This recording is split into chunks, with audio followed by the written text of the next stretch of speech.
Hey there, good people. It's your girl, LadyM.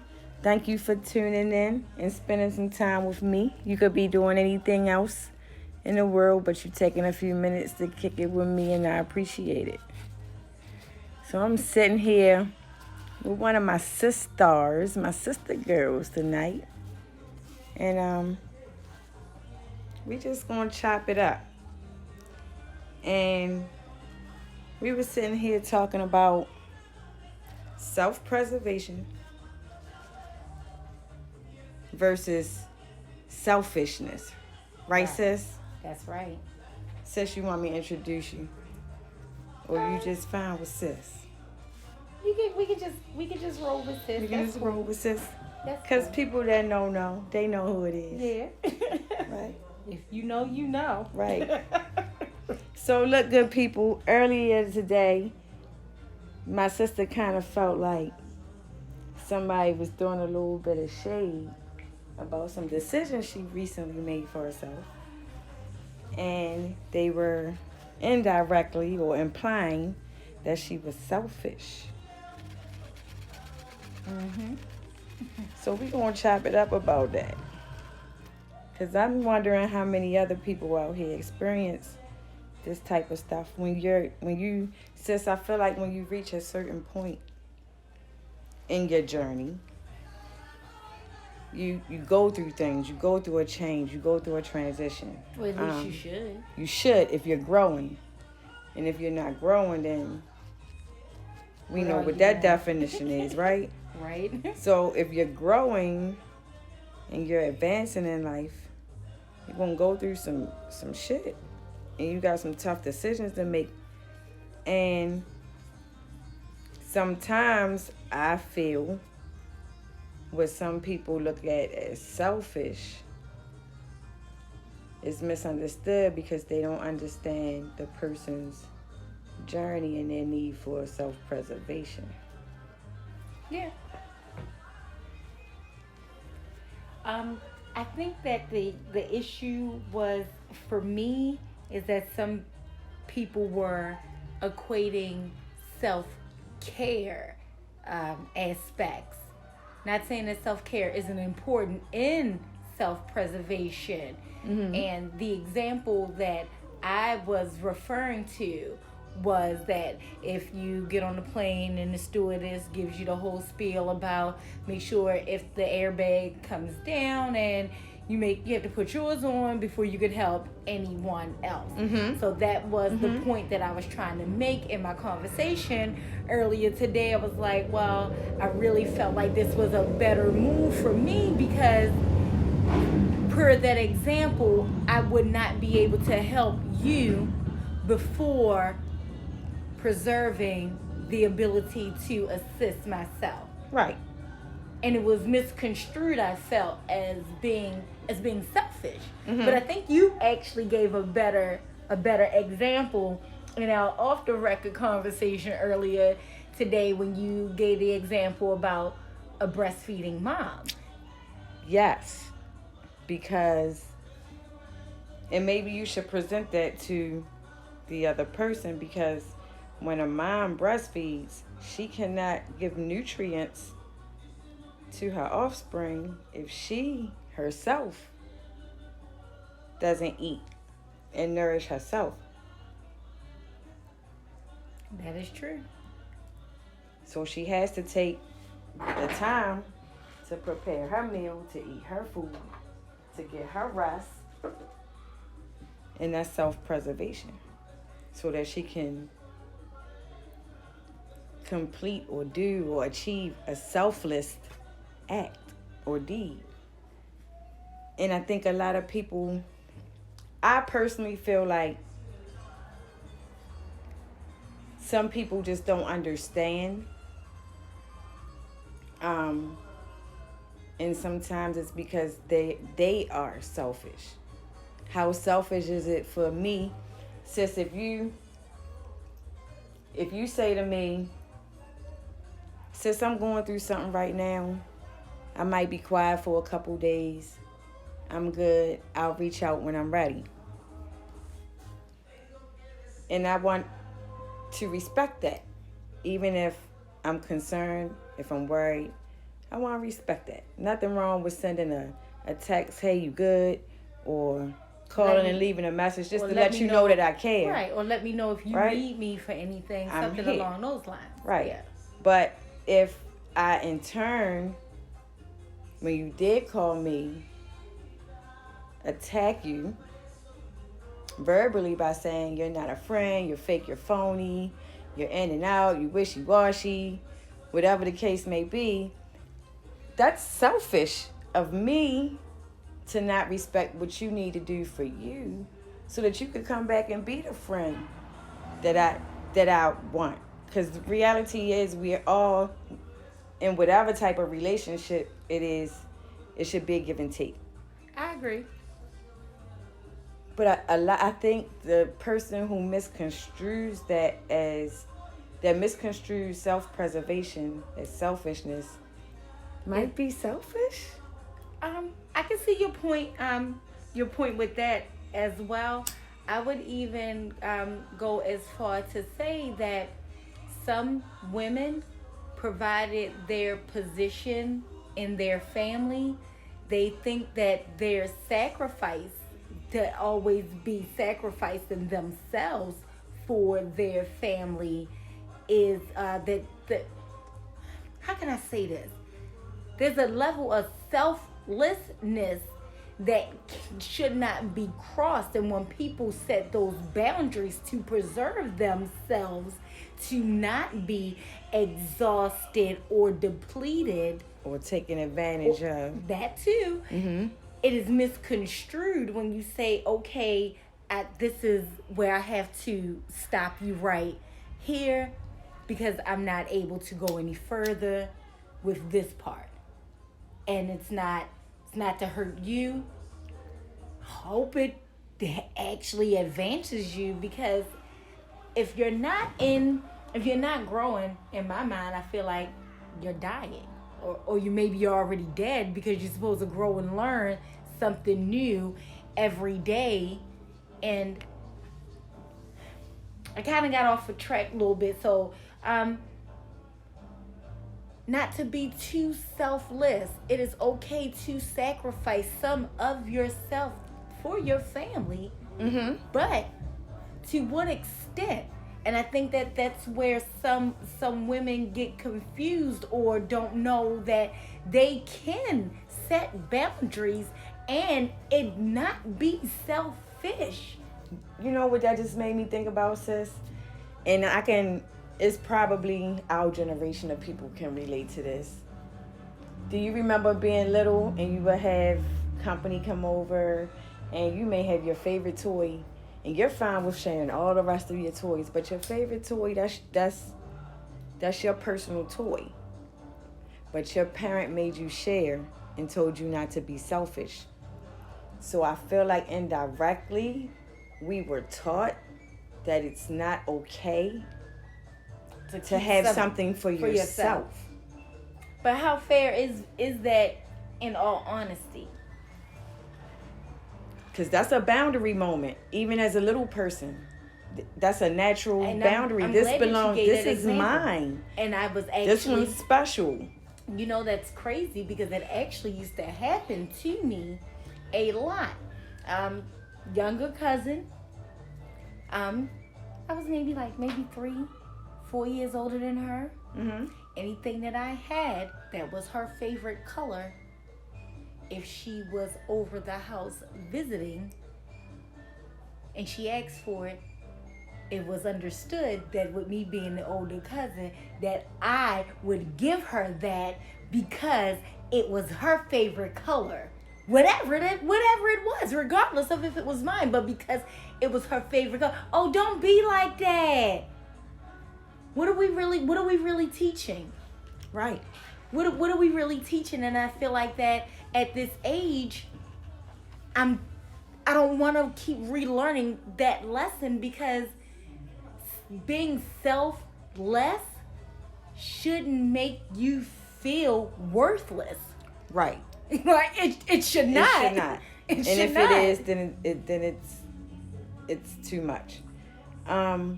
And it's time to set some damn boundaries. I had another example, and this one hits home for me. Well, the other one did too, but this one really, because for as far back as I can remember, I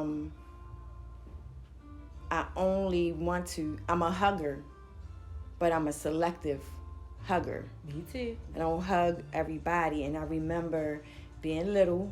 And you know how your family take you to events, or it could be family gatherings, and just because you're my family, I love you, but I may not feel it. Even as a little girl, if I wasn't feeling the hug, if I felt anything other than that warm, I want to hug you feeling, I didn't want to do it.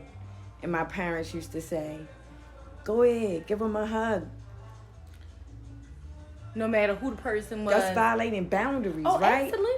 Absolutely. So, and I can relate to that. So because I had some of those experiences where I felt like, hey, you shouldn't have made me give uncle, aunt, so-and-so, or whoever the hell this person is, a hug, kiss, or whatever that was outside of my comfort zone. So when I became a mom, I let my children express if they did not want someone touching them, right, or giving or them giving a hug or a kiss. I let it be known to my family and friends that that's their body. They are allowed to set their boundaries, and their boundaries will be respected as far as their person. Because, like my father used to say, self-preservation is the law of the land. Yes. And there's other things that, because I always like to offer a solution, is other things that you could have your child do to express relationship or acknowledgement. It could be something they say. It could be a handshake. It could be a fist bump. And let that child be the one to decide if they want to give you the hug. Because I think that it is, maybe it's just my personal preference. I would rather that the child gravitated to me than me try to be a forceful energy on the child. Let that child gravitate towards me and be like, oh, that's cousin so-and-so. That's like so-and-so. Okay, right. I know. Oh, I want to give her a hug. I want to shake her hand. I want to show her my toy or whatever my book. It is. Whatever it is. Let them be the ones to decide that they, or set the tone for the interaction. I agree with that wholeheartedly. And so, in talking about self-preservation versus being selfish,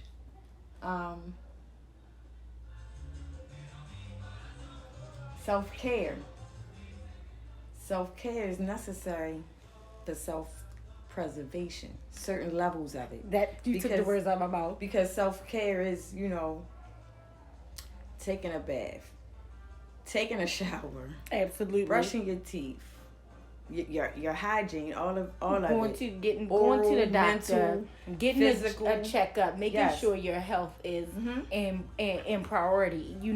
Maybe changing your eating habits based off of whatever the recommendations were. Right. Now that is self-care and self-preservation for me, like hand in hand. What I found that people were getting misconstrued in regards to me is that certain levels of self-care that I chose to take versus certain levels of self-care that they chose to take, that they regarded those as being me being selfish. Okay, so for example, if you felt like you needed a spa day and you pay all the bills and you've made all the sacrifices, and this week you want to treat yourself to the spa for once in 3 years, you were selfish because your child may have wanted to go to McDonald's and you said not this week.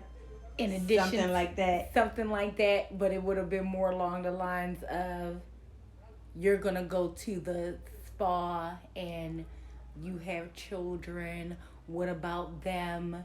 You could have also done that for me too. I've always wanted to as well. So it's just almost like, okay, now I gotta almost include everyone in something that maybe I wanted to experience individually for my level of self care in order to preserve myself to be selfless to the people that I love. Got it.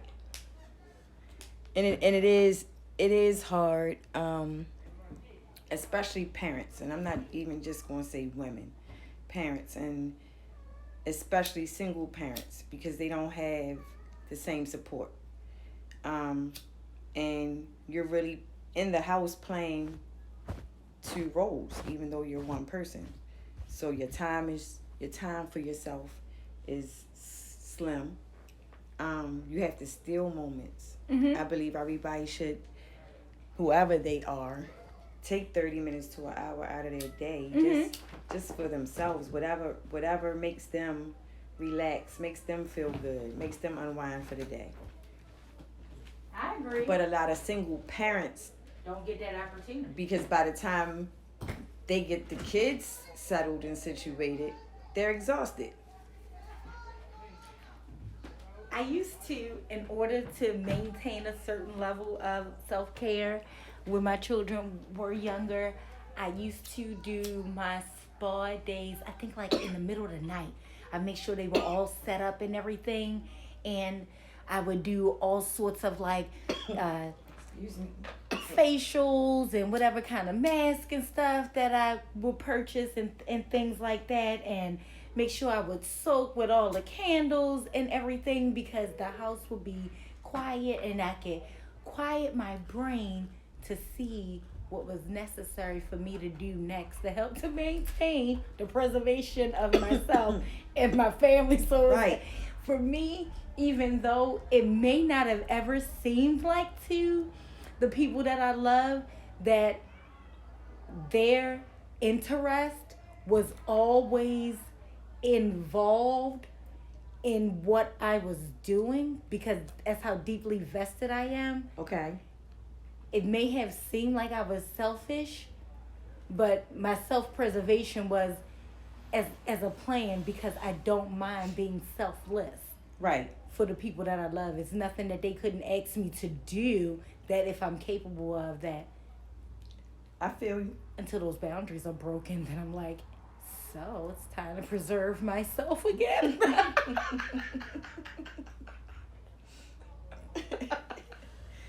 Okay, I was being a little facetious, but I can dig it though. I can dig it, sis. I can dig it. Okay. I can dig it. Yeah. It's you have to take that time for self-care. I mean, and a friend of mine, Miss Val, will always say to me, before I even had any children, she said that to me about taking at least 30 minutes a day to myself. And she said, every time you get paid, do something for yourself. She said, I don't care if it's a $5 shirt, if it's your favorite meal, you worked hard. Do something for yourself. And a lot of us lose that too, because all of our money is tied up in responsibilities.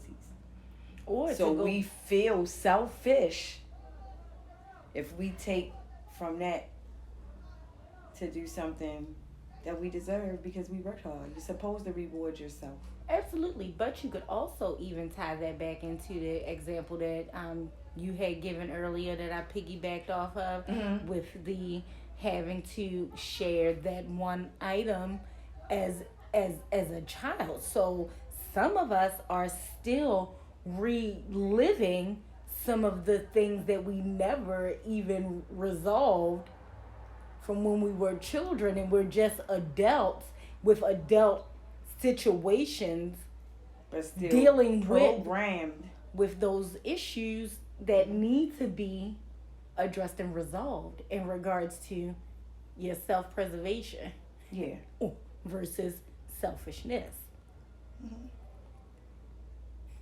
And selflessness. Didn't even know that was gonna get added in, but and boundaries. Oh yeah. With all of it. Oh yeah.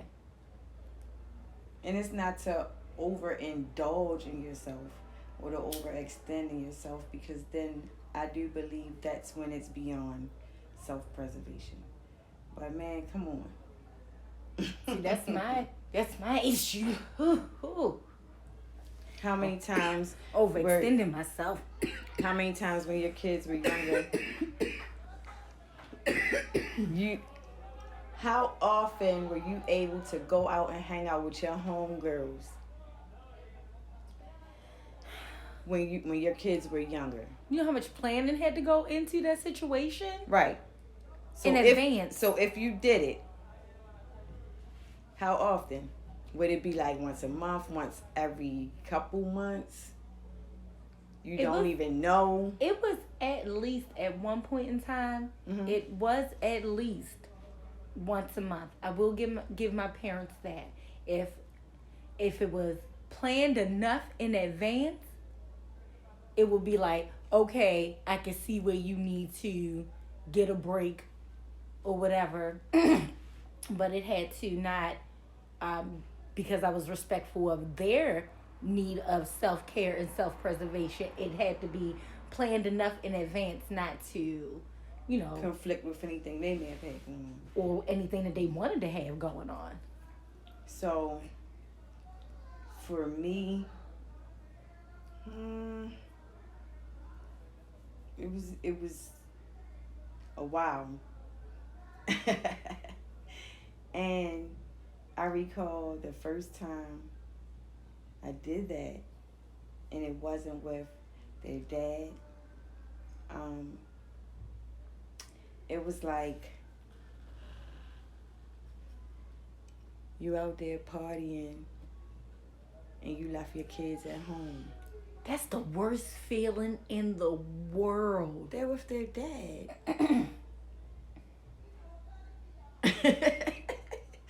What? So, and then when people come at you like that, what? It actually eventually it has an effect on your self-esteem. It really does, because then you'll say like, am I doing this right? This, you start contemplating too much, and you start having conflicting thoughts in regards to your instincts in regards to parenthood. I mean, you were someone else before you had them, and you're not supposed to lose yourself, because how can you guide them to develop into successful persons if you don't even have an identity of who you are, what you like? How do you handle problems? How do you handle conflicts?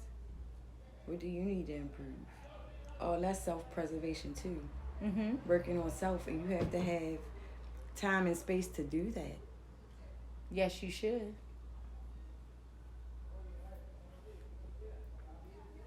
It's just it's funny how, although we all are human, we all think differently. And it needs to be respected both ways. Yeah.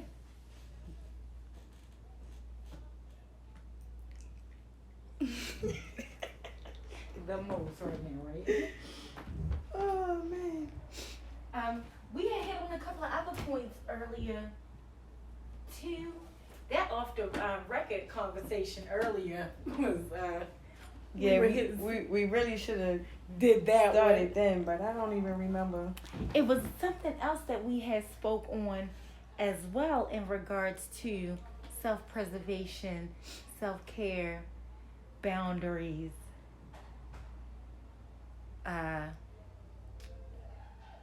because we even talked to our children Right. about these things earlier to see what they thought. And you know what I loved? That even the ones who didn't understand what preservation was, we didn't give them a definition, right? We gave them examples, but all of our children, they're our children. Oh, yes. They're our children. And I really enjoyed their answers. I did. They also hit points that we hadn't even thought of. One of your girls brought up people doing that and being toxic and being narcissistic. So they're trying to control how you take care of you. She brought that up, and Yes. I thought that was good. What was the point that your son brought up? Because he brought up a good one too. It was really refreshing speaking to them. What did he say? Now I'm trying to remember. Because one of them, who was it that mentioned that self-preservation also would include self-esteem? Because and self-care, and how those three were related. Because if you don't take time for self-preservation and then take care of yourself, then it could also eventually affect your self-esteem. Was that one of your girls? That was Kelly. Wow. Yeah. Mm-hmm.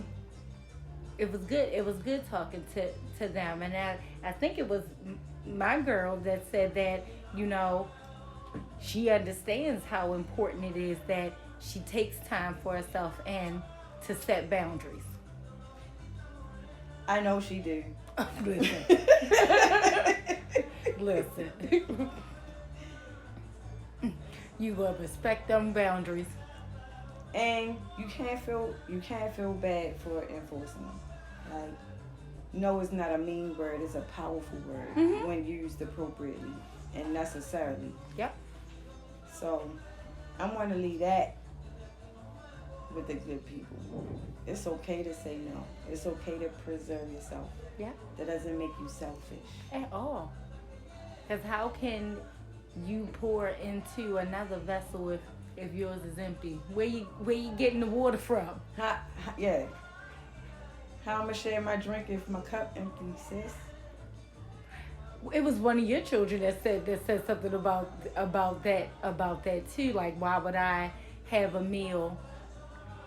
That was good. This conversation today. Why would I have a big meal and not give you some? That would be selfish. But if I ate it all, that would be selfish. If I shared it, it would be selfless. That was good, and I like that ending on no. Yeah. No, it's okay. It's okay to say no. Now I just gotta figure out what I'm gonna name this podcast. But I had fun chopping it up with my SisStar. Y'all might get more of this treat because we be having some good conversations, sis. Yeah, absolutely. And it's all about growth and advancement. Keep moving forward. Keep moving forward. Keep moving forward, good people. And on that note, I'm signing out. Always remember, what you perceive is not the outcome. Don't get caught up in the humdrum. Live in the moments and go get some. It's your girl, LadyM. Until next week, hugs.